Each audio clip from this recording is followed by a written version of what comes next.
Assalamualaikum, salam sejahtera. Hari ini kita akan sambung DMB 4233, proses fabrikasi logam ataupun metal fabrication process, Google Classroom 5 minggu ke-6. Baik, kursus ini kita akan sambung daripada kursus yang lepas, yang mana kita telah bincangkan beberapa jenis mesin yang digunakan dalam kerja fabrikasi. Contohnya mesin larik dan mesin milling ya. Jadi seterusnya kita akan membincangkan tentang mesin pencanai permukaan ya. Mesin pencanai permukaan seperti darjah di bawah ni ya, darjah yang berada di bawah ni digunakan untuk mencanai permukaan logam untuk mendapatkan permukaan licin dan jitu. Mesin ini dilengkapi dengan satu roda pencanai di bahagian ini, satu roda pencanai dan ragum magnet di atas meja kerja. Ragum magnet di atas meja kerja yang boleh bergerak secara kiri dan kanan serta mengufuk. Bergerak ke kiri, ke kanan dan secara mengufuk. Suapan minimum yang boleh dikenakan ialah sehingga 0.001 mikron. Maknanya kejituan dia sehingga 3 angka perpuluhan lah mikron ya. Baik, kita lihat slide seterusnya. Okey, kita akan membincangkan tentang pemegang ataupun ragum benda kerja yang terletak di atas meja kerja bagi mesin pencanai tadi ya. Yang pertama sekali rotating chuck rotating chuck. Yang keduanya centers. Yang ketiga magnetic chuck. Magnetic chuck ni permukaan yang kita perlu jaga kerana ia adalah bahagian yang mempunyai kuasa magnet dan sesuai untuk logam ferrous dan bukan ferrous seperti copper, brass, zinc, aluminium dan lain-lain. Jadi logam magnet ni dia akan memegang dia ibarat ragum memegang benda kerja untuk kerja canai. Kemudian kita ada ragum mesin. Ragum mesin ni juga dia akan merupakan dia berkonsep pemegang diletakkan pada tapak mesin atau disetkan pada magnetic chuck. Sesuai untuk memegang benda kerja pada pelbagai bentuk. Bentuk selain daripada bentuk dia boleh memegang benda bulat terdapat dua jenis iaitu sama ada plain machine wise dan precision tiling wise Kemudian seterusnya kita ada clamp pengikat yang mana pengikat ni diikat terus pada meja dan ia mempunyai pelbagai bentuk. Contohnya G-clamp. Ini contohlah clamp. Clamp ni pemegang. Kemudian seterusnya kita ada V-block. V-block sesuai memegang benda kerja bentuk bulat dan bar. Dan biasanya digabungkan dengan pemegang lain. V-block ni dia tidak boleh bergerak sendiri. Kita perlu ada pengapit atau clamp tadi. Itu sebab dia digabungkan dengan pemegang yang lain. Kemudian kita ada seterusnya yang terakhir, kita ada sign table atau pema sign table. Kedua-duanya disambungkan kepada magnetic chuck dan berkebolehan mencanai secara bersudut. Itu kelebihan dia bagi sign table atau pema sign ni. Okey, mari kita lihat pada rajah dia yang kita sebut tadi. Okey, ini adalah rotating chuck. Rotating chuck, biasanya rotating chuck ni ada pada mesin larik. Ada pada mesin larik ataupun mesin-mesin penyediaan tepian. Penyediaan tepian bagai paip untuk membuat beveling. Kemudian yang kedua tadi kita sebut between centers. Between centers ni yang mana chuck ni kita pegang dengan alatan belakang. Jadi benda kerja duduk di tengah-tengah. This one kita kata between centers pemegang yang keadaan ni. Seterusnya kita ada magnetic chuck. Jadi yang ini paling banyak lah kita gunakan magnetic chuck ni, kita gunakan pada mesin-mesin pencanai permukaan tadi. Okey. Bagi mesin pencanai permukaan juga kita boleh letakkan dia plain machine wise. Bentuk macam ni, bentuk macam ragum biasa untuk memegang benda kerja di sini. Kita boleh letak di atas landasan dia tadi. Dia akan bergerak. Jadi kalau ada benda ni maknanya kita pastilah kekuatan dia. Berbanding dengan magnetic chuck tadi, dia ada kuasa magnet di sini. Tapi benda kerja yang kita letak ni dia mudah terpelanting kalau kita tak ikat. Ini dia punya tombol pengikat dia. Maknanya di sini kita perlu ikat lah. Tapi kalau kita guna plain machine wise ni, kita boleh ikat seperti macam mana kita menggunakan ragum. Kemudian kita ada precision tilting wise. Yang ini ada kelebihan sikit lah. Kita boleh pegang objek pada keadaan bersudut. Kita lihat kedudukannya, ada sudut di bahagian belakang ni. Ini adalah antara ragum-ragum atau yang wise yang kita gunakan untuk memegang benda kerja. Baik, seterusnya kita lihat yang jenis clamp. Jenis clamp ni biasanya dia bergabung, bergabung. Maknanya dia ada konsep kita pegang, kemudian ada washer sini, ada nut untuk kita ikat pada mana-mana clamp. Maknanya dia boleh letak pada precision wise tadi ataupun precision tilting wise. Kemudian kita ada V-block. V-block tadi kita bincangkan. Ini bentuk V-block lah. Kita letakkan bar di sini. Tapi walau bagaimanapun V-block ni mesti diikat bersama satu gabungan mekanikal yang lain. Seperti ragum dia ni. Tidak, dia akan terpelanting sewaktu kerja mencanai permukaan ni. Kemudian kita ada sign table.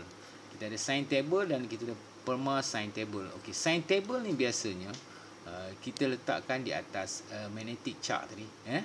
Tapi kelebihan kedua-duanya, kita lihat kelebihan kedua-duanya ialah yang mana kedua-duanya kita letak di atas ni, kita boleh mencanai secara bersudut sama seperti precision tilting wise tadi. Okey. Jadi nampak kita boleh letak angular secara bersudut. Okey, itu adalah contoh-contoh pemegang antara ragum bagi kerja mencanai permukaan. Seterusnya kita pergi kepada mesin gerudi. Mesin gerudi ataupun drilling machine. Alat ini kita gunakan untuk membuat atau membina lubang. Boleh menjalankan kerja melulas, melubang benam, melubang sengit, membenang dalam dan lain-lain lagi lah yang tak dinyatakan di sini. Boleh dilakukan dengan menggunakan mesin gerudi dan juga mesin larik.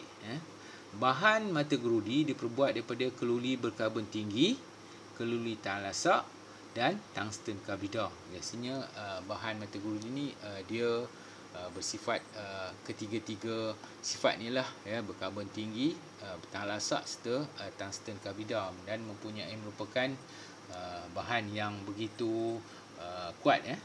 Kemudian terdapat pelbagai jenis gerudi dalam kerja fabrikasi seperti gerudi pintal, gerudi benam, gerudi lurus dan lain-lain. Baik, gambar rajah di bawah ni adalah contoh rajah gerudi pintal. Rajah gerudi pintal. Okey, kita lihat bahagian-bahagian gerudi pintal. Okey, kalau kita lihat di bahagian hujung ni adalah pusat mata. Pusat mata di hujung ni. Okey, sebenarnya gerudi ni boleh kita bagi kepada dua bahagian besar. Yang pertama sekali bahagian batang belakang, disebut batang, dan bahagian hadapan ni kita sebut badan. Bahagian hadapan kita sebut badan. Kemudian di sebahagian batang ni bila kita tengok dia ada beberapa ada bentuk bulat, ada bentuk tirus. Yang ini kita namakan dia tirusan Mohs. Tirusan Mohs. Mohs ni sebenarnya nama orang. Tirusan Mohs. Kemudian kalau kita pergi kepada bahagian badan tadi, bahagian badan kita akan nampak di bahagian ni lengkung lurah. Lengkung lurah ni yang ke dalam lah. Lengkung lurah yang ke dalam. Kemudian kita ada pusat mata. Bibir pemotong ni di sebelah pusat mata lah. Ini yang memotong ni, bahagian motong. Kemudian kita lihat sudut hujung mata ini, sudut cakar ni, hujung mata ni ialah sudut di setiap bibir, daripada hujung bibir bawah sehingga ke hujung bibir atas.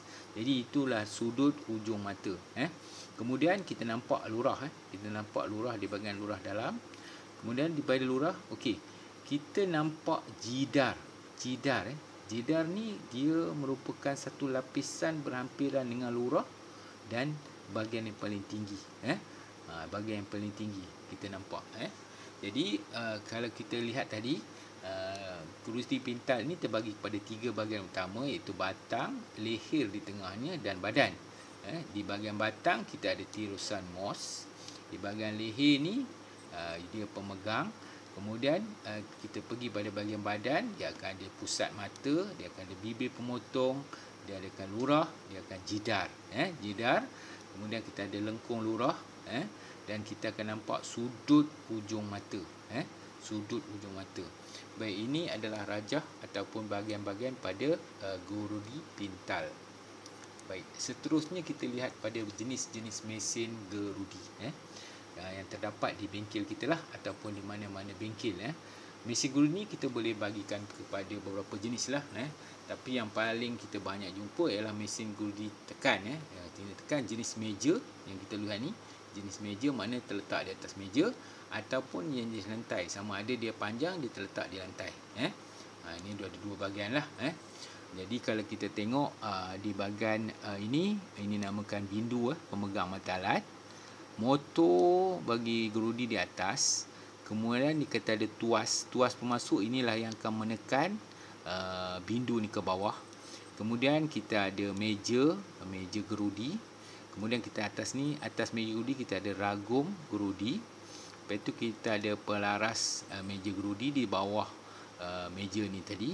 Kemudian kita ada kunci bindu yang mana kita boleh buka mata alat di sebahagian ni. Di bahagian mata alat ni, dekat bindu ni kita ada rahang. Yang rahang ni lah yang mengikat mata alat tadi. Kemudian kita ada tapak. Ini contoh ataupun bahagian mesin gerudi lantai. Jadi kalau kita lihat dengan mesin gerudi jenis meja pun sama keadaannya. Ini kita ada bindu tadi. Ini pelaras tuas pemasuk tadi. Kemudian dia ada motor di bahagian atasnya. Kita ada meja di sini. Cuma di sini kita tak nampak ragum gerudi dia. Tapi bahagian lain sama. Baik, seterusnya kita lihat mesin gerudi jenis tiang. Mesin gerudi jenis tiang ni biasanya bersaiz besar dan boleh menggerudi lubang besar dan kuantiti yang banyak. Ini maknanya dia mempunyai, kita tengok dia punya pillar besar. Jadi ini biasanya untuk kerja-kerja berat lah, untuk kerja-kerja heavy, tiang yang besar. Jadi ini kadang-kadang mesin ni dia sukar kita alihkan, sebab dia biasanya besar dia punya kapasiti. Baik, seterusnya kita tengok mesin gerudi seterusnya, mesin gerudi jejarian. Ini lagi besar pada mesin gerudi tiang tadi, pillar. Dia menggerudi lubang besar, mempunyai kelajuan yang tinggi, tinggi dan besar. Maknanya dia boleh bergerak. Itu kita nama jejari, dia bergerak 360 darjah. Dan dia boleh menggerudi dengan kapasiti yang cepat dan banyak lah. Seterusnya kita lihat pada mesin gerudi mudah alih. Ini biasa kita jumpa di bengkel lah. Sama ada sekarang ni kita gunakan kuasa elektrik ataupun kita gunakan jenis bateri tanpa kuasa elektrik. Jadi mesin gerudi ni dia berfungsi mudah alih, boleh dibawa ke mana-mana dan mudah dikerjakan. Baik. Seterusnya kita lihat pada langkah keselamatan menggunakan mesin gerudi tadi. Pertama sekali pakai pakaian keselamatan. Seterusnya pasang pengadang pada tempatnya sebelum operasi. Biasanya mesin gerudi ni ada pengadang. Jadi pastikan dipasang sebelum operasi bermula. Benda kerja hendaklah diapit dengan kemas supaya tidak terpelanting. Pastikan apabila gerudi pada sampai ke penembusan tiada lagi tekanan. Pastikan apabila selesai gerudi sampai di hujung kita tidak lagi memberi tekanan, supaya mengelakkan daripada kemalangan. Seterusnya berhenti segera apabila gerudi panas. Apabila gerudi tadi kita nampak panas, kemerah-merahan, kita patut berhenti. Dan sebaiknya kita gunakan cecair penyejuk. Dan akhir sekali, pastikan pemilihan mata alat yang betul serta kelajuan menggerudi yang sesuai. Jadi sebelum kita melakukan kerja menggerudi, kita kena pastikan mata alat kita adalah tepat, betul dan sesuai, serta kelajuan yang kita gunakan adalah bersesuaian. Baik, itu adalah yang telah kita bincangkan bagi Google Classroom minggu ke-6. Kita akan jumpa lagi pada kuliah yang seterusnya. Sekian, terima kasih. Kita jumpa lagi. Assalamualaikum.